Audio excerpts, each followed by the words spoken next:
I lost 180 pounds, and here's what I ate today to shed 12 regained pounds. Boo. Hello, happy Jesus Day. No Judy today, and you guys, because there isn't a Judy, I forgot to bring my booklet. And so I'm like, you silly goose. Anyway, we're in the church parking lot. I had to move my parking spot because the spot I was in, the music, they play music. And so the spot I was in, there was, it was too loud, and I was afraid that, I might get in trouble from YouTube or something. But just a second. Church was really good. Our main pastor is in Greece, and so it was our executive pastor. And today the topic was, like, right now we're doing a series called Unchained, and this is called Unchained from Anxiety.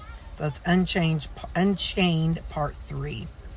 Let's see. So I had kids' church too, and in kids' church they're talking about bug off, and so talking about how how the different bugs during Moses' time, like the flies and the locusts and blah blah blah. So and talking about how different bugs kind of represent stuff. So like I think it was snails. I think slugs represent laziness and how that's a sin, and anyway, all these different things. So so adult church, it's awfully bright. I'm gonna try to do this. We'll see how it goes.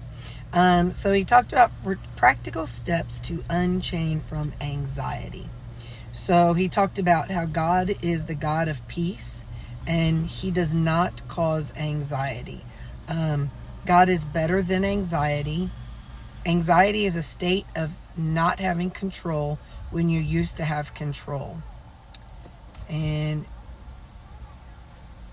hang on. Oh, Jesus does not shame us for anxious feelings, but he is the antidote. So he did Matthew 6, verse 25 to 34. And so I don't have it. I don't have a Bible in front of me. So, but that's what it was based off of. And then he said, one of the ways to unchain from anxiety is get to know God. So getting to know God is an ongoing process. We need to pray. We need to read the Bible. And just because we read the Bible one time doesn't mean we've read it enough. We need to keep praying and keep spending time in God's Word. Then he read Joshua 1, verse 8 to 9. This is already in our notes. That's our notes. I'm telling you, it was rough today trying without my, without my booklet. Anyway, it says, the book of instruction, which is the Bible, must not depart from your mouth. You are to meditate on it day and night so that you may carefully observe everything written in it. For then you will prosper and succeed in whatever you do. Haven't I commanded you? Be strong and courageous. Do not be afraid or discouraged, for the Lord your God is with you wherever you go.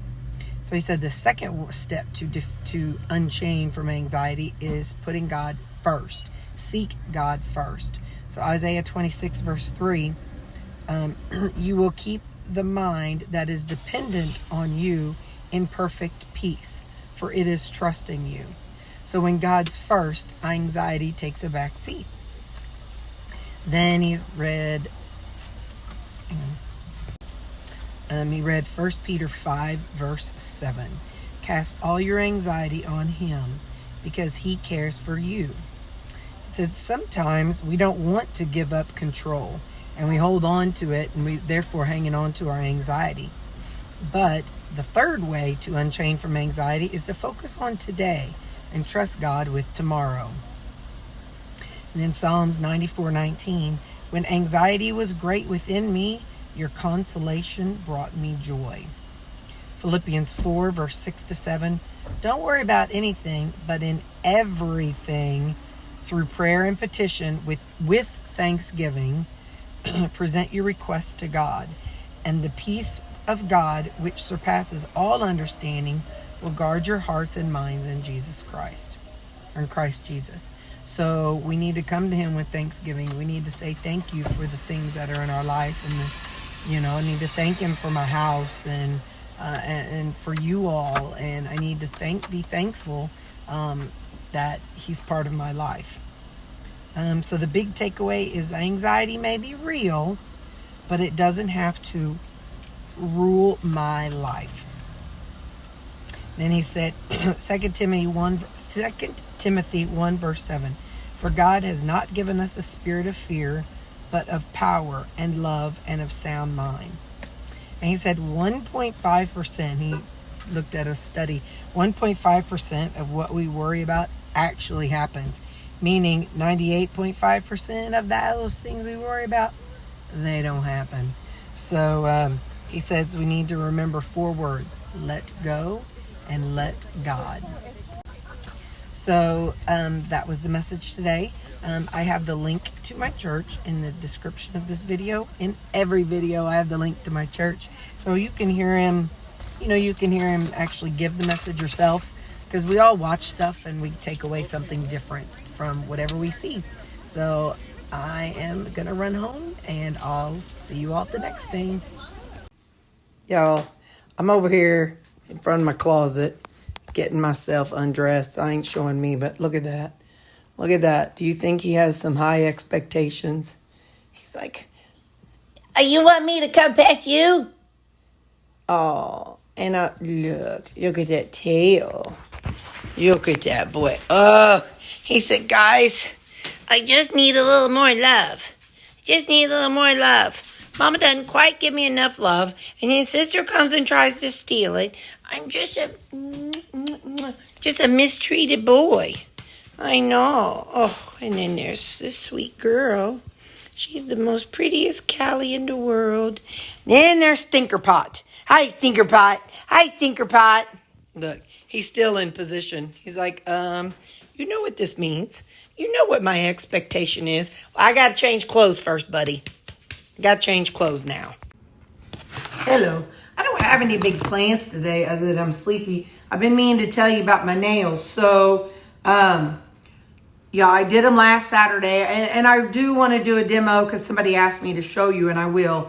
But my plan is to I take them off next weekend because ideally, if they can last me 2 weeks, then a set for $6, and then using that acrylic, then it's way cheaper than going to get my nails done.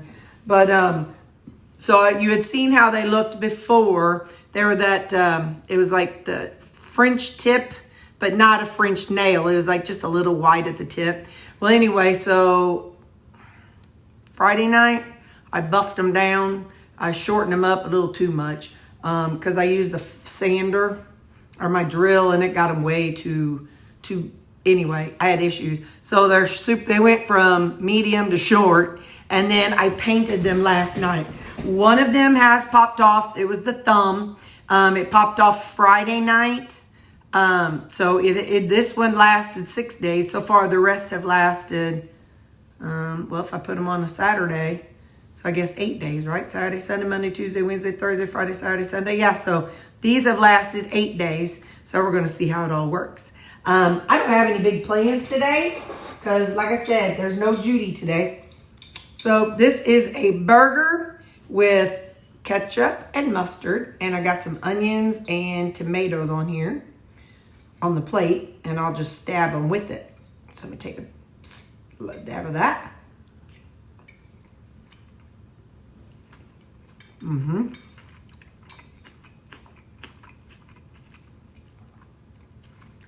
I was driving home. So my church family, Angie's my bestie. Wait, did I say I painted them? Yes, I painted them last night. Angie, my bestie, is out. She went up to St. Louis. She had a wedding. Oh, man. And then she's hanging out with her daughter and grandkids. So anyway, so I sat with her husband today at church. I'm like, oh, hope nobody thinks, oh, that girl's moving in on her bestie's man. I don't think so. I don't think they would think that.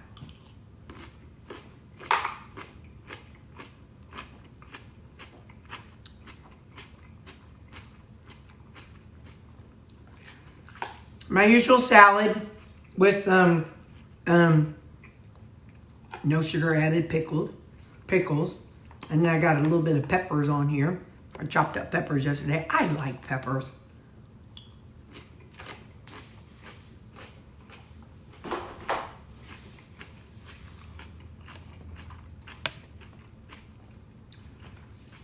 Like the bell peppers. I like bell peppers. So, anyway, I got a refrigerator full. Oh, I didn't even turn my finger back on. I have a refrigerator full of veggies. So, so I may have to buy them, may not. But anyway, that's my supper or my brunch. So I'm gonna eat brunch and I will talk to you guys later. Bye. Y'all, I forgot to weigh this morning. I forgot. It'll be all right. It'll be all right. So supper tonight, I sauteed up some onions and peppers, and then I put in some my shredded cabbage, and then I have some of that Aidells. Let me see if I can get one. Aidells andouille sausage. Those are really look pretty clean to me. So anyway, there's also a chicken and apple. But what I did was I made it's a whole bag of cabbage, a whole bunch of onion, a bunch of peppers. I put it into 2 servings.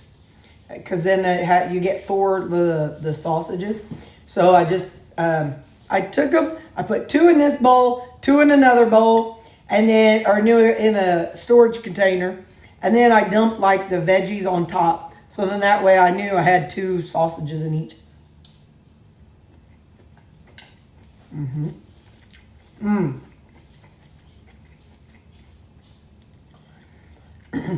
I put some sesame seeds on top and poppy seeds. Poppy seeds had a little funk to them. So if I die, if y'all never see me again after today, well, no, I have 2 pending videos in October. But if you never see me again on a daily basis after today, just know that them poppy seeds should have been thrown away.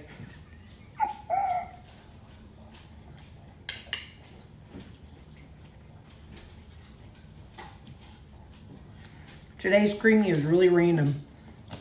I had 1/2 of a fruity cereal.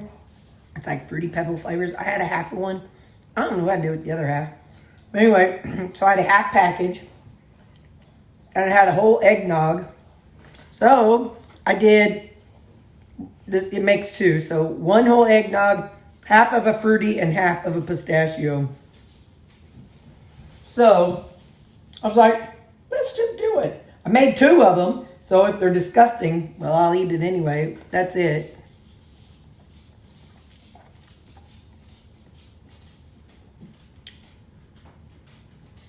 That's good. I could taste the pistachio and the fruity. It's got a fruity taste. And the eggnog, because eggnog is like sweet to me. It's like almost like drinking straight cream or something. You'll be seeing that one again sometime. So anyway, I hope today's Sunday. I hope you're having a really good Tuesday. I had a good weekend, very productive. I'm happy with everything I got done. So yeah, I hope you had a good day today. Like I said, today's your Tuesday, today's my Sunday.